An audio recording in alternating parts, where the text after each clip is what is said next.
c'est le théâtre des rêves. Je crois qu'il y a un stade en Europe qui s'appelle comme ça. Mais à mon niveau, c'était pareil. C'est un stade connecté à ses habitants, connecté à sa ville, à l'ambiance de la ville, au bruit, aux odeurs de la ville. C'est une énorme Madeleine de Proust. Le couloir, il est tellement long. Oh là là. Même là, en Matmouth, ça me fait plaisir. C'est un nouveau stade. Mais l'Escure, 140 ans, c'est quelque chose encore. Hein. T'as raison plus, surtout. Au bout de 20-30 secondes, on courait tous dans le couloir pour rejoindre la sortie du terrain. Et en passant, il y avait des petites frictions. Et c'était à l'époque, quoi. Franchement, ça aurait été largement mieux de garder ce stade en plein centre. Plutôt que d'aller te mettre un stade là-bas sur les quais qui est super loin d'accès, où c'est un bordel, pas possible pour y aller. Les gens n'ont pas envie d'y aller.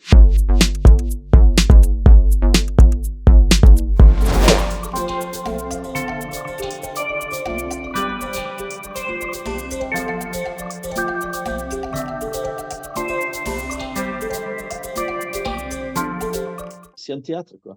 C'est le théâtre des rêves. Je crois qu'il y a un stade en Europe qui s'appelle comme ça. Mais à mon niveau, c'était pareil. Et ma première visite dans ce stade-là, puisque j'habitais pas Bordeaux, j'étais dans un village, c'est pas facile d'y venir. Le jour où on m'a amené, c'était pour un match amical contre Palmeiras, le club brésilien. Là, j'ai découvert ce stade. Et quand vous êtes là, c'est la magie. Vous voyez les joueurs qui sortaient du tunnel. Voilà, c'est la référence même quand tu es passionné de football, de là où on veut, où on espère un jour jouer. L'Escure, c'était Bordeaux dans tout ce qu'il y a de plus historique, flamboyant et en même temps artisanal, humain. L'Escure, c'était reconnaissable. Non pas que le Matmut ne le soit pas, mais l'Escure, c'est des moments absolument inoubliables. C'est un stade qui dépasse le cadre du football. Je veux dire, c'est plus qu'un stade comme le Barcelone. Nous sommes plus qu'un club. L'Escure, c'est qu'un stade de par son histoire. On assimile les Girondins de Bordeaux avec l'Escure. Mais ouais, voilà, c'est comme le Chaudron, c'est comme le Vélodrome à Marseille. Combien il y a de touristes qui vont aller à Marseille, qui vont passer devant le Vélodrome faire des photos et qu'on n'a rien à secouer du foot, tu vois. C'est quand même fantastique. L'Escure fait partie de ces monuments-là qui sont des monuments en plus d'être des enceintes sportives. Ça, j'adore. C'est nouvel stade. C'est magnifique. Il faut aussi avancer, il faut améliorer, il faut moderniser les choses.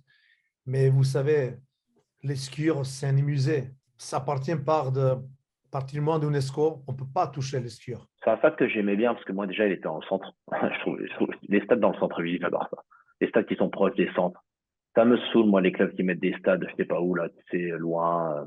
Je trouve que tu perds un truc. Le fait que ça soit un stade historique, je trouve ça dommage qu'il n'ait pas rénové.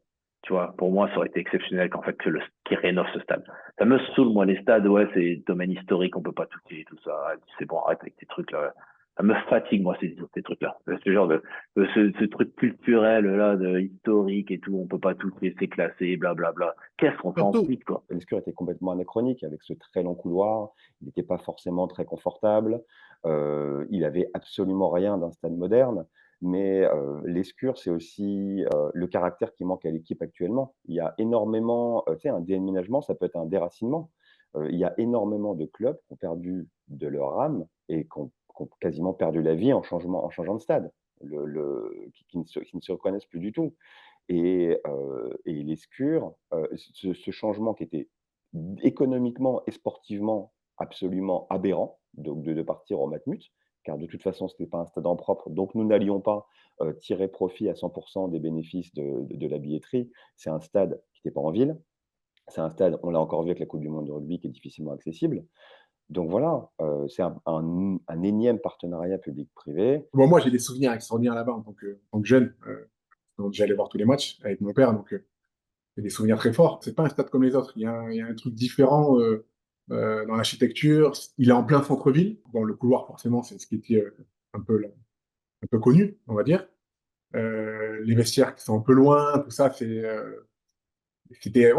particulier. C'était un stade particulier où il y avait plutôt, on sentait une bonne ambiance, c'était chaleureux, on se sentait en sécurité aussi. C'était mythique et surtout que c'était toujours plein, quoi. Le stade était toujours plein. Là, je vois qu'ils ont un peu de mal ils ont du mal à le remplir.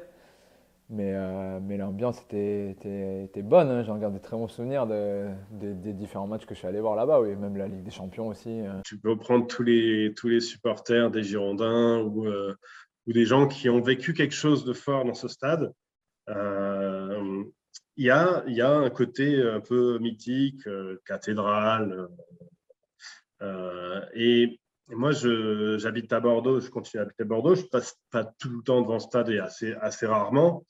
Quand j'y passe, j'ai forcément des poils qui se dressent un peu, des souvenirs qui reviennent, que ce soit devant les boulevards avec la grande arche d'entrée ou quand je vais derrière par le virage sud. Il y a toujours des petits souvenirs et des frissons. Et pour en parler avec d'anciens collègues qui sont toujours aux Girondins ou qui en sont partis, ils ont aussi ce lien avec le stade Lescure. Si vous vous souvenez bien, c'est Canal+ qui a reparlé de Parc Lescure, parce qu'en fait, la dénomination première, c'est stade municipal. Et c'est encore marqué sur les boulevards. Et Canal, vous vous souvenez, parce que Bordeaux est une ville magnifique, sauf que dans les années 80, elle est noire, sale et elle pue. Il faut dire ce qui est. Quand Canal arrive, vous vous souvenez, ils ont leur petite musique. Là, d'abord, c'est Jean-Michel Jarre, et puis après, c'est notre petite musique. Et ils font ça à vue aérienne de la ville de Bordeaux. On voit, c'est tout gris, en plein jour. Bon, on ne sait pas trop où on est. La Garonne, là, on commence à savoir.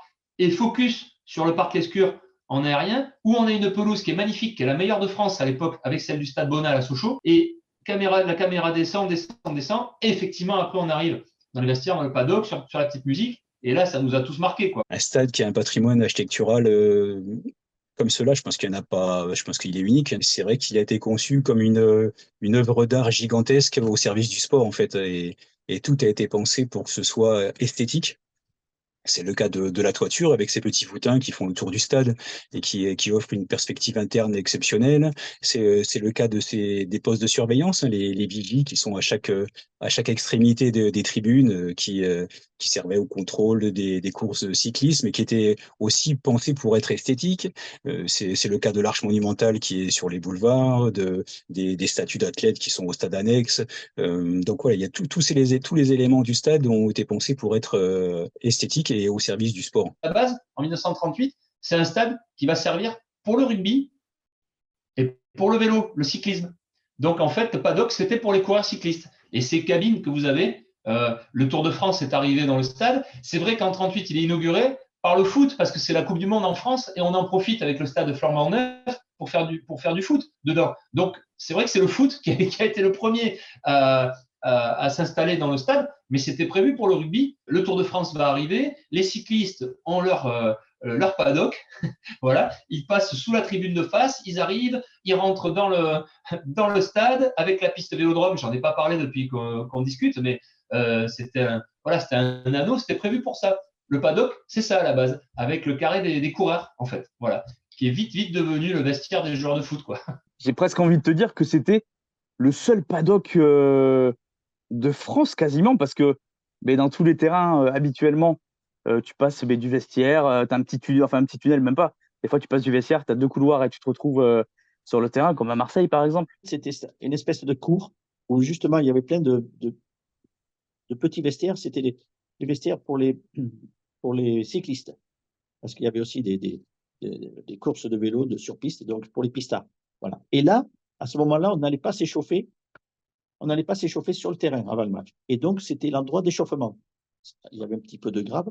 C'était un peu exigu parce qu'il y avait les 2 équipes là-dessus. À la fois, ce paddock était un lieu pas si fermé que ça, parce qu'en fait, les gens pouvaient voir ce qui se passait quand ils étaient au-dessus du paddock, dans les zones un peu VIP. Et puis il y a aussi tout ce côté mystique, secret de l'Escure.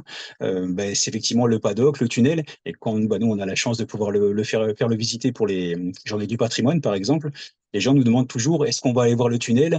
Est-ce qu'on va aller au paddock? Parce que ce sont des endroits du stade qui ont une part de magie, de rêve pour tout le monde depuis très longtemps, en fait, oui. Ce tunnel, il en a vu des choses. S'il pouvait parler, il écrirait 10 livres de 300 pages. Ce tunnel qui est immense, où des matchs se sont gagnés. Il y a plein de joueurs qui te diront que des matchs sont gagnés dans ce tunnel. Quand tu marches sais plus combien il fait exactement de mètres, hein. Mais quand tu marches entre le paddock et le terrain et que les regards se croisent, là déjà il peut y avoir un avantage psychologique. Et je sais qu'à l'époque des René Girard, voilà, la grande époque, je peux te dire que tu voyais dès le tunnel les adversaires qui se chiaient dessus. Honnêtement, il y a pas je suis désolé pour le terme, hein, mais vraiment qui se liquéfiaient à l'idée de jouer contre Bordeaux, déjà, qui est une équipe de grande qualité, hein. Les années 80, c'est peut-être même la plus belle équipe qu'on ait eue.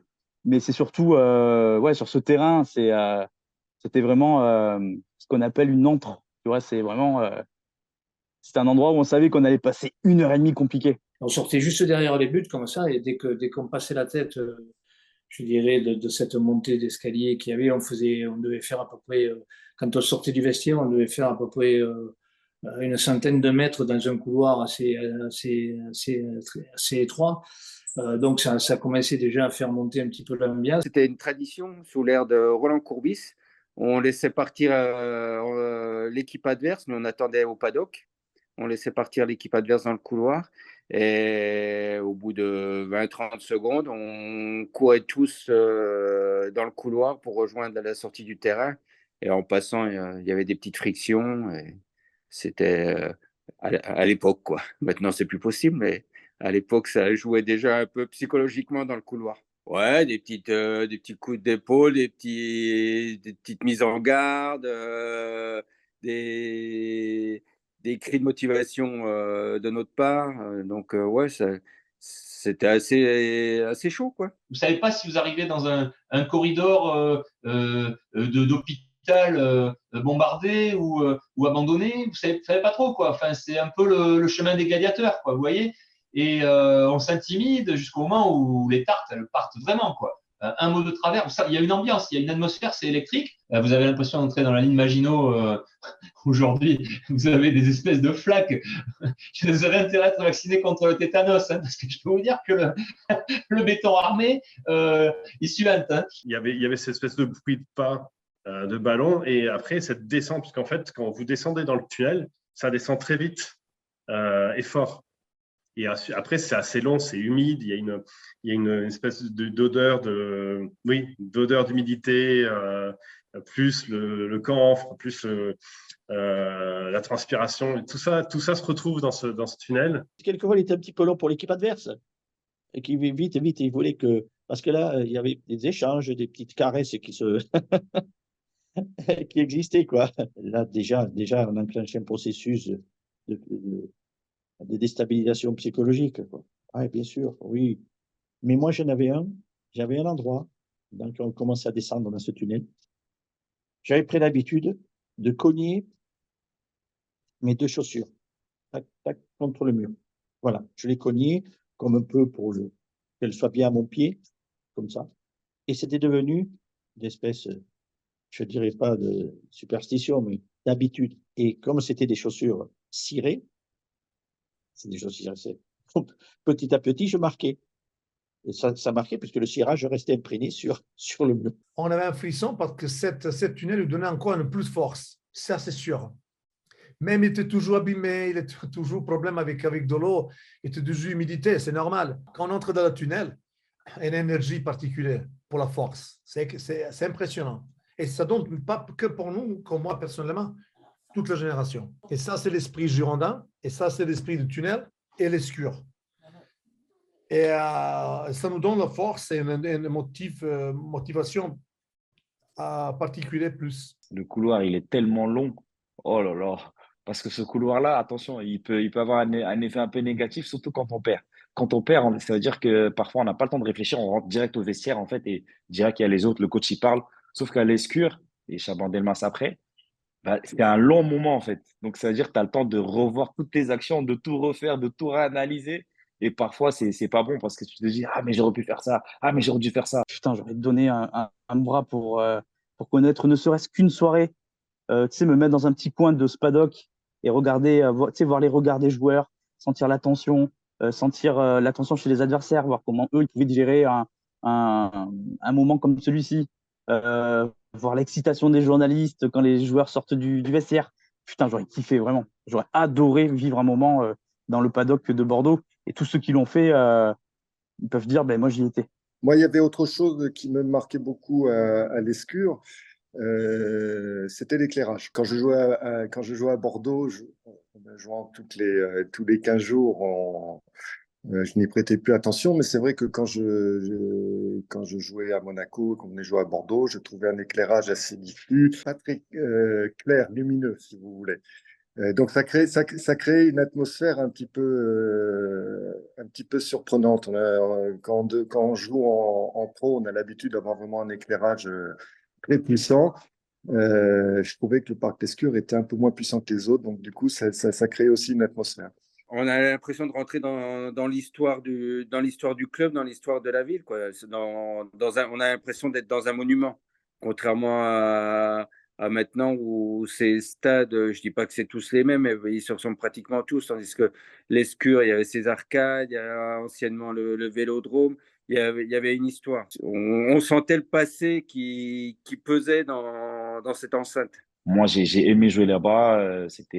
J'aimais trop ce stade, en fait. J'aimais trop ce stade. C'est un stade connecté à ses habitants, connecté à sa ville, à l'ambiance de la ville, au bruit, aux odeurs de la ville.